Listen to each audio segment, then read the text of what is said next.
Thank you very much, and thank you for inviting me. So what I would like to do today is really just to give a brief review about HPV, about what it is and what it does, and just to really define some terms related to it. So HPV stands for human papillomavirus, and it's actually a group of viruses. There's more than 100 different strains, and the way that they're named is by numbers. So there's HPV type 1, HPV type 2, HPV type 3, etc. And more than 30 of them are sexually transmitted, so they infect only humans, and they either infect the skin or they infect the mucosa, which is sort of the skin on the inside, so the skin on the inside of your mouth or the inside of the anal canal or the gut. So when HPV actually causes disease, it usually does one of two things. It either causes warts or it causes cancer. And a lot of times when we think about warts, we think more about common skin warts that you're on your hands, on your feet. And this is actually one of the HPV types as well. These are usually HPV 1 or 2. But today, we're going to talk mostly about warts that are in the anogenital area, so the genital area, the anus, the anal canal. And warts in that area are called condyloma acuminata, and the most important types causing those are number 6 and number 11. Now, the risk factors for acquiring anogenital warts are really sexual activity, and it can really be any kind. So actually, even oral sex can transmit warts from the anogenital area to the mouth. And just like other sexually transmitted diseases, the more partners that somebody has or the more partners that their partners have is going to be a risk factor. And it's really transmissible from skin to skin. So intercourse is a risk factor, but it doesn't have to be. And you can't get it from toilet seats because you really need skin to skin, although sharing sex toys actually could be a risk factor. So the Types 6 and 11 are actually called low-risk HPV types, and that's because they're thought to be non-oncogenic or non-cancer causing. But there are high-risk HPV types as well, and the most important high-risk HPV types are type 16 and 18, and that's because they are oncogenic or they are cancer causing. So the cancers that have been associated with HPV include anal cancer, cancer of the penis, gynecological cancers in women, but also some head and neck cancers, such as cancer of the tongue, cancer of the tonsils.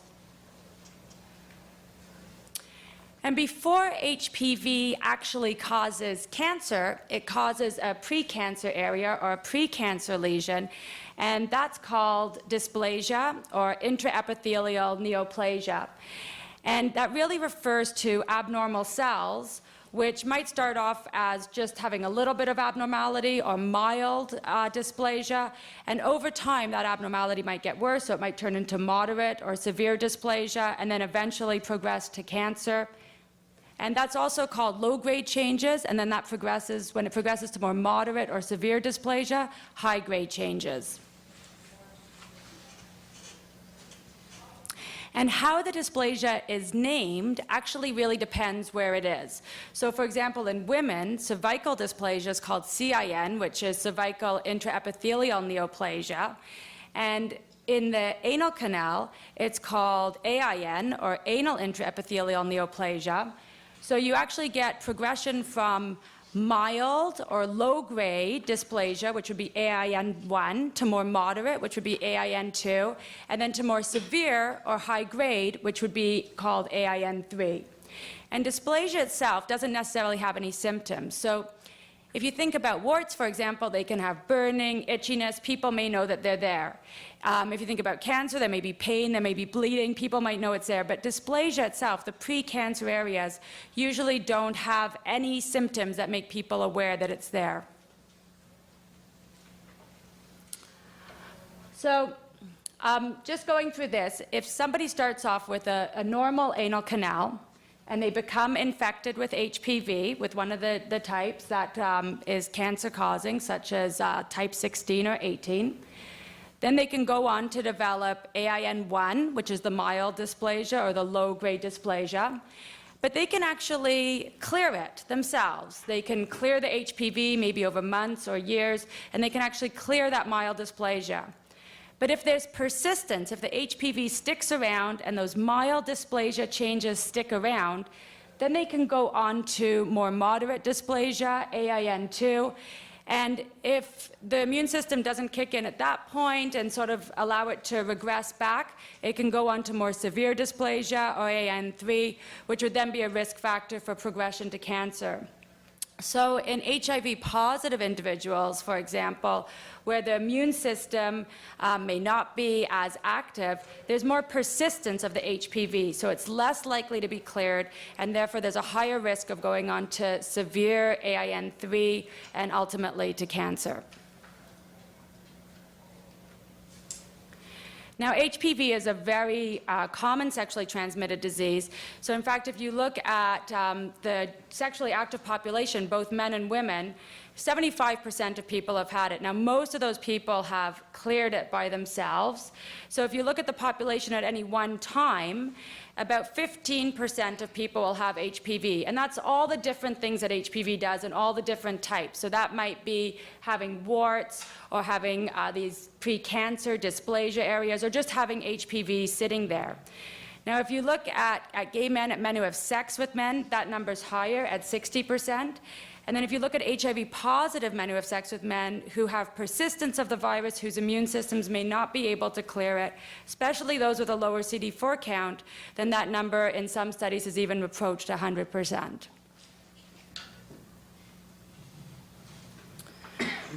So I want to talk about anal cancer, which is what dysplasia can progress to in some people, and I want to compare it to cervical cancer in women.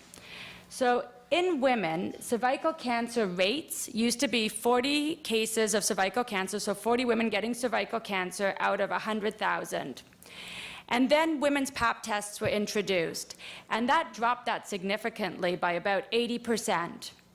Now, if we look at anal cancer, in HIV-negative men who have sex with men, their rates are actually very similar to what cervical cancer was in women before women's Pap tests were introduced.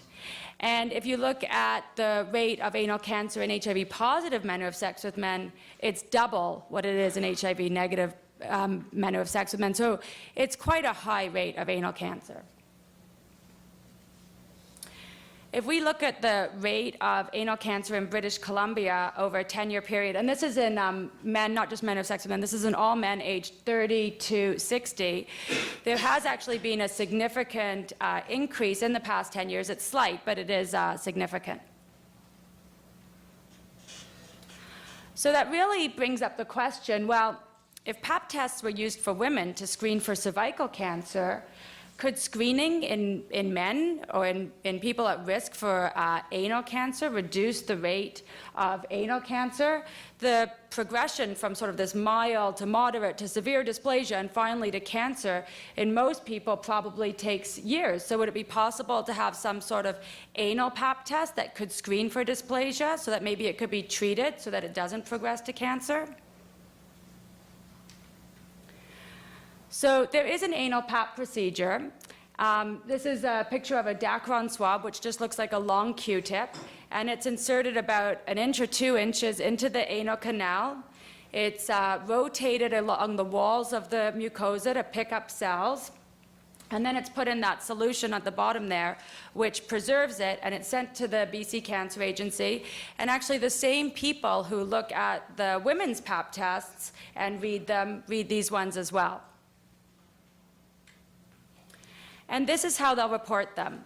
So they'll either say it's negative, which means they don't see any evidence of any sort of abnormalities or dysplasia. Or you can see at the second last one there, they'll say it's low grade, which means they see some mild abnormalities, or high grade, which means they see some more significant abnormalities in the cells. And if it doesn't fit into one of those categories, sometimes they'll call it just atypical squamous cells, or ASCUS, which is atypical squamous cells of unknown significance. It means they're not quite right, but they don't really fit into those categories of low grade or high grade changes. So just to sum up, we really divide HPV into low-risk types, such as 6 and 11, which can cause warts. They can also cause some mild changes. And then the high-risk types, such as 16 and 18, which cause more significant dysplasia. They can cause severe dysplasia in the anogenital region. They can also progress to cancer, and they've also been implicated in some head and neck cancers. Thank you.